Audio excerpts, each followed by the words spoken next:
We just concluded our study of Revelation 13. Within this chapter, we encountered two beasts assisting the dragon. The dragon, the beast rising from the sea, and the beast emerging from the earth, three total. They collaborate in attempt to subjugate the entire world. Consequently, the entire earth stands in awe, with people offering worship to the dragon. Every tribe, nation, tongue, and people are given over to the dominion of these two beasts and the dragon. People even receive the mark of the beast, creating an impression that no one, absolutely no one, is devoted to worshiping God. However, this is a deceptive impression, for in truth there are indeed followers of God on the earth. Praise God, there will be the faithful remnant. Revelation 14 verse 1 reads, "Then I looked." So John sees something, and behold, the Lamb was standing on Mount Zion, and with him were 144,000 who had his name and his father's name written on their foreheads. These people are absolutely faithful despite the death decree, the power of the beast, and the danger to their lives.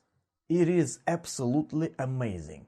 Yohanan or John says in verse 3 that they are singing a new song before the throne and before the four living creatures and the elders.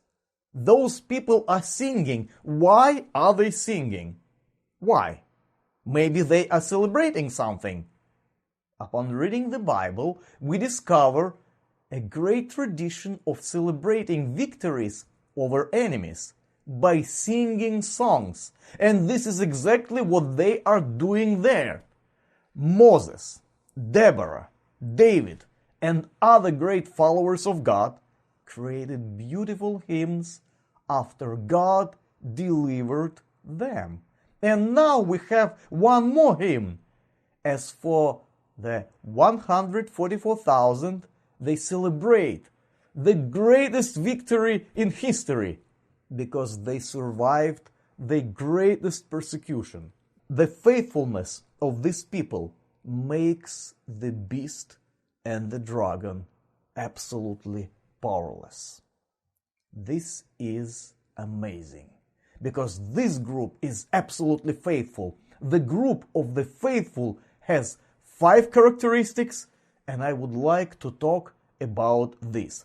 First, they have the name of the Messiah and his father's name on their foreheads. Humans' foreheads are very small. In fact, they are very tiny. A forehead can accommodate only one thing, either the mark of the beast or the name of the Messiah and the Father. These people chose to receive God's mark on their foreheads, not Satan's. Second, verse 4 reads, "These are the ones who have not defiled themselves with women." No, they didn't defile themselves, for they are, the text says, virgins.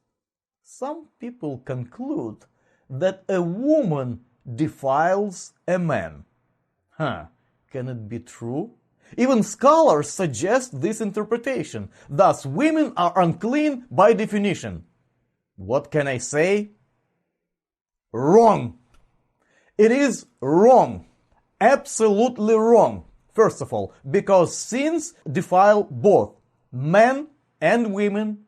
There are no clean people whatsoever on the earth. This is wrong because 144,000 are men and women. It is wrong because this interpretation doesn't take into account the context of Revelation. In the context of Revelation, the phrase "to be defiled by women" refers to the harlot Babylon described in chapter 17. These people are not defiled by the false religion established by the dragon and supported by the beasts. That's why they are virgins. Third, these people are the ones who follow the Lamb wherever he goes. These words sound great. However, it is very difficult to follow the Messiah wherever he goes, because sometimes it's pleasant to go with the Messiah when he establishes his kingdom, but at the same time, it is very challenging to go with the Messiah when the beasts kill you for your faithfulness. But they follow the Messiah no matter what. Real Christians remain loyal to Yeshua in the midst of danger and temptation. Fourth, these people are redeemed as first fruits for God and for the Lamb. The first fruits were brought to the sanctuary. In the context of God's redemption, this phrase is used figuratively. For example, in Jeremiah, we may find important words which shed light to our interpretation. Chapter 2, verse 3. Israel in Jeremiah is called the first of his harvest. James adds to that in chapter 1, verse 18, by his will he brought us forth by the word of truth, so that we might be kind of first fruits of all he created. And fifth, in verse 5 we read, "In their mouth was found no lie."